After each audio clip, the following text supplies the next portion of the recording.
Welcome to my talk about Chromebooks in the UK classroom. And I'm going to speak about the slightly contentious title, which I should imagine quite a few people would disagree with, that they are the ideal device for the UK classroom. And I'm going to spend maybe 15 minutes speaking about that, and then maybe you can have about 5 minutes of you arguing with me about that hypothesis. OK, so I'd like to start. I should explain who I am first. My name's Steve Philp. I'm a deputy head teacher from a small primary school in Birmingham. We have 270 children. About 2/3 of our children are on the free school meal register. And we're actually in the top 20% for deprived schools in the country, but our children come out as national average. So we've got 8 children, and 6 of them are here with us. OK, actually on the front stand. So if you want to speak to the real experts, you want to speak to them afterwards. OK, so first of all, a UK classroom. What does it look like? And I'll just, you probably know that in UK classrooms we do a lot of paired talk. So just talk to your partner about what you can see in that picture, just for 30 seconds. OK, not much talking. Maybe I'll talk about it then. OK, so here's what I can see. I can see 2 adults. That's very important. 2 adults in the classroom. I can see some painting. OK, some people would say that's gone out of the curriculum in the UK recently. I can see some targets on the wall. I can see some reading, some spellings, and some key vocab. Oh, and there are some Chromebooks in the classroom as well, which I'll come to later. But actually, it's those things on the left that I think are really important in the UK classroom. Lots and lots of fun, lots and lots of enrichment, and lots of adult support. I think that's probably the main thing we're after in the UK classroom. But there's a national agenda as well about what's in the UK classroom. And what I'm seeing in my school is austerity means that we are having to make cuts. And for how long will we be able to have 2 adults in the classroom? We have a new curriculum on the way, which has panicked some people and given people a chance to say, oh, this is a great opportunity. There doesn't seem much time for CPD to really train people in what's coming up.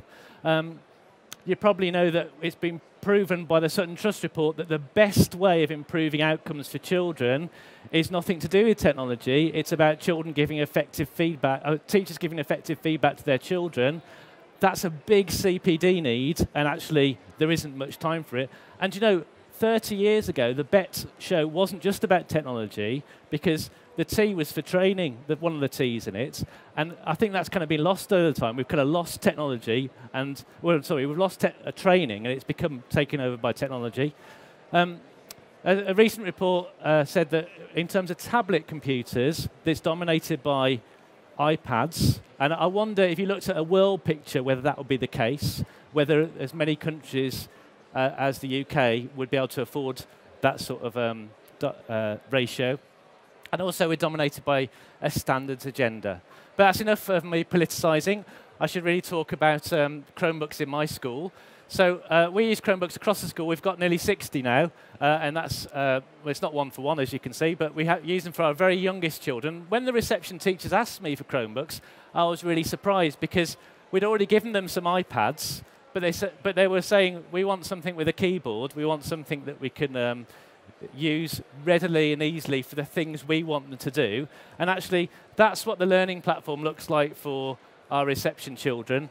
They just have 4 things that they can access. Because the thing is, reception children are 4. They shouldn't have lots of choice. They need to learn phonics and basic number. And so they just want the very basics to be able to access. And Chromebooks are brilliant, because through the Google Apps admin console, I can set that so that reception always see that without any problem. It comes up without fault every day.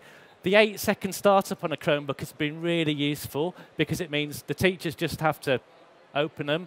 And OK, the teachers have to type in a password, but instead of having to use netbooks or other things that take a bit longer, the Chromebooks are all ready to go in the classroom in just a minute, and they're ready to go for the children to use in just a minute. And you can see lots of happy faces there of children using Chromebooks. And even better, if you can, a mixed economy of devices, which would be ideal. And further on in the school as well, into Year 6, I've got some Year 6 children here with me today. You can ask them about this. Got children researching on the web, making their notes on a Google Doc. Again, the easy access, the portability of the Chromebooks means that children can work together in teams really easily. They can work, in fact, anywhere in the school really easily. We have a Chromebook linked up to our hall PC. We have a really good charging trolley, which I think is really important for making sure your Chromebook solution works. Finally, the Chromebooks are an easy portal to the web at home as well. So recently, over the past 2 years, we've been experimenting with sending them home with children. So we buy the device, the student takes them home. And I was at this impression that we were stuck with 60% internet access in my area. But actually, when we started sending them home, it went up to 80% across the whole school, even though not everybody was getting Chromebooks. Because suddenly there was a message going around saying, oh, get broadband, get Wi-Fi, it's really useful. So it kind of changed that received wisdom that I'd had, that you can't affect your local community in terms of internet access. Chromebooks for us have been a replacement learning platform. So we used to use something called Moodle, which I think is great for older children, but for primary school children and for primary school teachers, we found it quite difficult. And so what's been great about this is the control, so that when I send a device home, I know that I can blacklist all the I can blacklist the whole World Wide Web and just allow a few websites to be open. So when I first experimented with that, it was just the BBC and the children's Gmail. Okay, so it meant that they could research and then answer back. And then I opened up Google Drive so that they could share documents with each other and work together on projects. And eventually we opened up other things as well. And you can see in this particular class, which I think is year 4, we only have YouTube blocked at the moment. So what we're doing is having much less problems with things going wrong with children taking devices home because they've been trained in using them well. Okay, so control's been really important in making them be effective. If you've been here on the Google stand at all, you know all about collaboration, Google Docs and Google Sites. This is a wiki that Year 4 made. We've been using the Rising Stars scheme of work, which has been really useful for helping the teachers know what to teach. And Google Apps and Chromebooks have really helped implement that, because here's Year 4's shared wiki. They've worked on the skills of creating that really well together. And they've been working on more creative things as well, things that you don't often see at primary school level. So video creation. I've got some video creating experts with me today, and you could speak to them later. There's a couple of WeVideo experts here. WeVideo is an online video editing platform that you can use and share your videos straight with Google Drive. So it's much safer than sharing them with YouTube, which actually is illegal for under 13s. But what that means is that when the children make a video, which they do every week to be shared in assembly, that video can be shared with the head teacher, who can then vet the video before it goes live. Okay, and that's all done within the secure atmosphere of the Google Apps using the Chromebooks. I've noticed that standards have been raised across the school with Chromebooks. So given the context of my school, which has a high percentage of deprivation, I've got increasing amount of children just writing for their own purposes. So this is my driver list recently of shared text documents with me, and over half of them are documents that children have started on their own at home, maybe using a Chromebook, maybe another device actually, and then sharing with me online for me to look at it, for their teacher to look at it, sometimes sharing with small groups, say, let's write this story together. There's a group of children in Year 5 who are really into wolves at the moment, so they're writing stories about wolves. And previously, they didn't have the opportunity to write like this, and now they do, because of Google Apps and because of Chromebooks. Okay? I'll skip over this, but we use Khan Academy and Manga High quite a lot, and they work brilliantly on the Chromebooks as well. So Khan Academy and Manga High, we use Khan Academy across the school from the very basic levels up, and then we introduced Manga High for the better mathematicians from about Year 4, and they've both proved very successful, again, use it on the Chromebooks. And then by an amazing amount. So last year in the sample group, I chose a sample group of children to send Chromebooks home with, and an average progress in that year group was 2 years progress in just 9 months. And one girl made 4 years academic progress in English and maths in a 9-month period. And the amazing story about her is she was from a family who didn't really care much about education at the start of the year. In fact, in the first term, she had to pay a £3.50 fine for a library book on 3 occasions. And yet her Chromebook came back every day without fail, and her standards in English and in maths went through the roof as she worked and got kind of her self-esteem up and her skills up at the same time. Absolutely fantastic.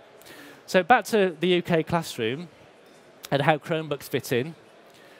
We're in austerity times, but comparatively speaking, Chromebooks are cheap. So I can get a class set of Chromebooks for about £6,000. Sounds like a lot of money, but I think compared to pretty much anything else in the market, that is really cheap. And what that means is I can keep my 2 adults in the classroom, okay? And that's really important to me because adults make the biggest difference to our children.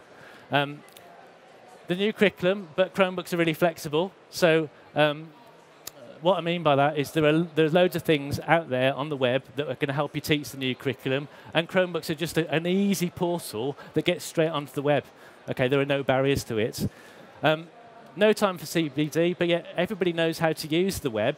And I've got a colleague who's here with me today. I won't embarrass her by saying her name, but I remember a time about 6 months ago when I gave her a choice about she had to look after the group of children, a whole class by herself, which she doesn't normally do, and said, would you prefer to have them in the ICT suite doing this work or on the Chromebooks?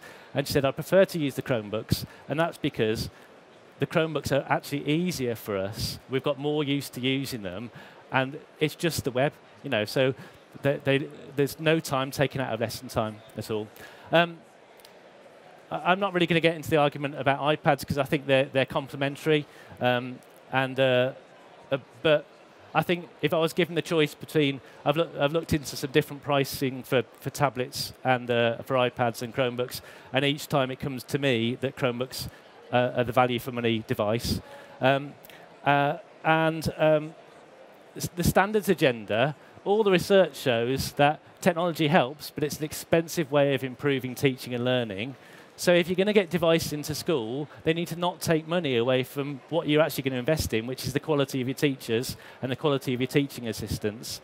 And doing that as cheaply as you can by getting the cheapest technology, I think, is really important.